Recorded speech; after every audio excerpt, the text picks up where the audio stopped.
ಕಾರವಾರ ತಾಲೂಕಿನ ರಾಷ್ಟ್ರೀಯ ಹೆದ್ದಾರಿ 66ರಲ್ಲಿ ಮತ್ತೆ ಗುಡ್ಡ ಕುಸಿತಾಗಿದ್ದಾವೆ. ನಿರಂತರವಾಗಿ ಗುಡ್ಡ ಕುಸಿತದಿಂದ ಒಂದು ಭಾಗದಲ್ಲಿ ಸಂಚಾರವನ್ನ ಸಂಪೂರ್ಣವಾಗಿ ಬಂದ್ ಮಾಡಲಾಗಿದೆ. ನಾವಿವತ್ತು ಕಾರವಾರದ ಬಿಣಗ ಭಾಗದಲ್ಲಿರುವಂತಹ ರಾಷ್ಟ್ರೀಯ ಹೆದ್ದಾರಿ 66ರ ಭಾಗದಲ್ಲಿದ್ದೀವಿ. ನೀವು ನೋಡಬಹುದು ಈ ಭಾಗದಲ್ಲಿ ಯಾವ ರೀತಿಯಲ್ಲಿ ಮಣ್ಣು ಕುಸಿದು ರಸ್ತೆಯ ಮೇಲೆ ಬಿದ್ದಿದೆ ಅಂತೇಳಿ. ಈ ಭಾಗದಲ್ಲಿ ನಿರಂತರವಾಗಿ ಮಳೆಗಾಲದಲ್ಲಿ ಗುಡ್ಡ ಕುಸಿತ ಆಗ್ತಾನೆ ಇದೆ. ಯಾಕೆಂತಂದ್ರೆ ಈ ಭಾಗದಲ್ಲಿ ನಡೆದಂತಹ ಕಾಮಗಾರಿಯನ್ನ ಮಾಡಿದಾಗ ಸರಿಯಾದ ವ್ಯವಸ್ಥಿತವಾಗಿ ವೈಜ್ಞಾನಿಕವಾಗಿ ಮಾಡದ ಹಿನ್ನೆಲೆಯಲ್ಲಿ ಈ ರೀತಿಯ ಅವ್ಯವಸ್ಥೆಗಳು ಆಗ್ತಾ ಇದ್ದಾವೆ. ನೀವು ನೋಡಬಹುದು ಹೆದ್ದಾರಿಯಲ್ಲಿ ಯಾವ ರೀತಿಯಲ್ಲಿ ಕಲ್ಲು ಬಂಡೆ ಮತ್ತು ಮಣ್ಣು ಕುಸಿದು ರಸ್ತೆಗೆ ಬಿದ್ದಿದೆ ಅಂತೇಳಿ. ಈ ಭಾಗದಲ್ಲಿ ಈಗ ಒಂದು ಭಾಗದಲ್ಲಿ ಸಂಚಾರವನ್ನ ಸಂಪೂರ್ಣವಾಗಿ ಬಂದ್ ಮಾಡಲಾಗಿದೆ. ಇದಲ್ಲದೆ ಈಗ ಕಾರವಾರ ಭಾಗದಲ್ಲಿ ನಗರಕ್ಕೆ ತೆರಳುವಂತಹ ಭಾಗದಲ್ಲಿರುವಂತಹ ಟನಲ್ನಲ್ಲಿಯೂ ಕೂಡ ಗುಡ್ಡ ಕುಸಿತ ಆಗಿದ್ದಾವೆ. ಆ ಭಾಗದಲ್ಲಿಯೂ ಕೂಡ ಈಗ ಸದ್ಯಕ್ಕೆ ಒಂದು ಭಾಗದ ಟನಲ್ ಅನ್ನ ಬಂದ್ ಮಾಡಲಾಗಿದೆ. ಈ ರೀತಿಯ ಪರಿಸ್ಥಿತಿ ಇದೆ. ಯಾಕೆಂದ್ರೆ ಕಾರವಾರದಲ್ಲಿ ಕಳೆದ 2 ದಿನದಿಂದ ಅಬ್ಬರದ ಮಳೆ ಸುರಿದಿದೆ. ಈ ಮಳೆಗೆ ಬಹುತೇಕ ಕಾರವಾರದ ಸುಮಾರು ಒಂದು 3-4 ಭಾಗಗಳಲ್ಲಿ ಗುಡ್ಡ ಕುಸಿತ ಆಗಿರುವಂಥದ್ದು. ಕಾರವಾರ ನಗರದ ಹಬ್ಬುವಾಡದಲ್ಲಿ ಗುಡ್ಡ ಕುಸಿತ ಆಯಿತು. ಅದರ ನಂತರದಲ್ಲಿ ಕಾರವಾರ ನಗರದ ಹೆದ್ದಾರಿ ಇರುವಂತಹ ಹೆದ್ದಾರಿಯ ರಾಷ್ಟ್ರೀಯ ಹೆದ್ದಾರಿ 66ರ ಭಾಗದಲ್ಲಿರುವಂತಹ ಟನಲ್ನಲ್ಲಿ ಗುಡ್ಡ ಕುಸಿತ ಆಯಿತು. ಇದೀಗ ನೇವಲ್ ಬೇಸ್ಗೆ ಹೋಗುವಂತಹ ಹೆದ್ದಾರಿ ಭಾಗದಲ್ಲಿರುವಂತಹ ಜಾಗದಲ್ಲಿ ಈಗ ಗುಡ್ಡ ಕುಸಿತ ಆಗಿರುವಂಥದ್ದು.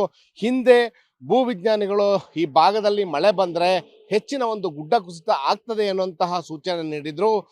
439 ಪ್ರದೇಶಗಳು ಈ ಭಾಗದಲ್ಲಿ ಗುಡ್ಡ ಕುಸಿತ ಆಗ್ತದೆ. ಅದರಲ್ಲಿಯೂ ಈಗ ಸದ್ಯದ ಮಟ್ಟಿಗೆ 19 ಭಾಗಗಳಲ್ಲಿ ಹೆದ್ದಾರಿಯಲ್ಲಿ ಗುಡ್ಡ ಕುಸಿತ ಆಗ್ತದೆ. ಹೀಗಾಗಿ ಎಚ್ಚರಿಕೆಯನ್ನು ವಹಿಸಬೇಕು. ಮತ್ತೆ ಯಾವ ಭಾಗದಲ್ಲಿ ಗುಡ್ಡ ಕುಸಿಯುವಂತಹ ಆತಂಕ ಇದೆಯೋ ಅಂತ ಪ್ರದೇಶದಲ್ಲಿ ತಕ್ಷಣದ ಮುಂಜಾಗ್ರತಾ ಕ್ರಮದ ಕಾಮಗಾರಿಯನ್ನ ಮಾಡಬೇಕು ಅನ್ನುವಂತಹ ಸೂಚನೆಯನ್ನ ನೀಡಿದ್ರು. ಆದರೆ ಇದ್ಯಾವುದೂ ಆಗಲಿಲ್ಲ. ಅದರ ಪರಿಣಾಮ ಇವತ್ತು ನೀವು ಕಾಣಬಹುದು ಈ ಭಾಗದಲ್ಲಿ ಯಾವ ರೀತಿಯಲ್ಲಿ ಮಣ್ಣು ಕುಸಿದು ರಸ್ತೆ ಮೇಲೆ ಬಿದ್ದಿದೆ ಅಂತೇಳಿ. ರಾತ್ರಿ ವೇಳೆ 1-2 ಕಡೆ ಕುಸಿತ ಆಯಿತು. ಈಗ ಬೆಳಗ್ಗೆ ಕೂಡ ಗುಡ್ಡ ಕುಸಿತ ಆಗಿರುವಂಥದ್ದು. ಈ ರೀತಿಲಾದ್ರೆ ಹೆದ್ದಾರಿಯಲ್ಲಿ ಬಹುತೇಕ ಯಾಕೆಂತಂದ್ರೆ ಮಂಗಳೂರು ಟು ಗೋವಾ ಹೋಗುವಂತಹ ಹೆದ್ದಾರಿ ಇದು. ಈ ಭಾಗದಲ್ಲಿ ಬಹಳಷ್ಟು ವಾಹನಗಳು ಸಂಚಾರ ಮಾಡ್ತವೆ. ಇಂಥದ್ರಲ್ಲಿ ಮತ್ತೆ ಪದೇ ಪದೇ ಗುಡ್ಡ ಕುಸಿತ ಆದ್ರೆ ಯಾವ ಸಮಯದಲ್ಲೂ ಬೇಕಾದ್ರೂ ಏನ್ ಬೇಕಾದ್ರೂ ಆಗ್ಬೋದು. ಶಿರೂರಿನಲ್ಲಿ ಯಾವ ರೀತಿಯ ಒಂದು ದುರಂತ ಆಯ್ತು ಅದೇ ರೀತಿಯ ದುರಂತ ಮತ್ತೆ ಆಗುವಂತಹ ಸಾಧ್ಯತೆಗಳಿದಾವೆ. ಮತ್ತೆ ಎಚ್ಚೆತ್ತುಕೊಳ್ಬೇಕು. ರಾಷ್ಟ್ರೀಯ ಹೆದ್ದಾರಿ ಪ್ರಾಧಿಕಾರ ಇರ್ಬೋದು, ಜಿಲ್ಲಾಡಳಿತ ಇರ್ಬೋದು, ಎಚ್ಚೆತ್ತುಕೊಳ್ಳದೆ ಇದ್ರೆ ಬಹಳ ಕಷ್ಟ ಇದೆ.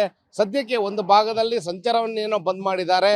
ಅದರ ಜೊತೆಗೆ ಹೆದ್ದಾರಿಯ ಭಾಗದಲ್ಲಿ ಎಲ್ಲೆಲ್ಲಿ ಭೂಕುಸಿದ ಪ್ರದೇಶಗಳಿದ್ದಾವೆ, ಸುಮಾರು 19 ಪ್ರದೇಶಗಳೇನಿದ್ದಾವೆ ಆ ಭಾಗಗಳಲ್ಲಿ ವಾಹನಗಳನ್ನ ನಿಲ್ಲಿಸಬಾರದು ಅನ್ನುವಂತಹ ಆದೇಶವನ್ನ ಜಿಲ್ಲಾಧಿಕಾರಿಗಳು ಮಾಡಿದ್ದಾರೆ.